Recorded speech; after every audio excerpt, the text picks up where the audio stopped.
Line up the barge channel flush with the outside of the fascia board and fasten as close to the inside hem as possible with a screw or nail fitted with a washer on every second batten. On the bottom course starting and finishing tiles, mark out on the nose where the barge channel finishes and trim the interlock on the underside of the nose to this mark. Once this is cut, install the tile and fasten to the batten. This notch allows water in the barge channel to escape down into the gutter.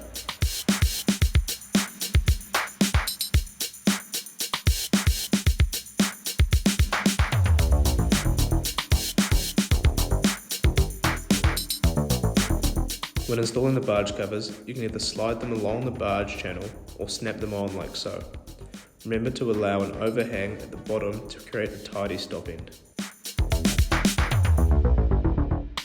When joining two barge covers together, mark your 150mm overlap line and draw two lines on the top and side of the barge cover converging towards each other.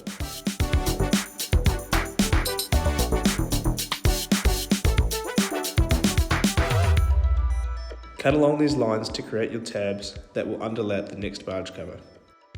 Simply slide the next barge cover over the top and repeat the process if necessary.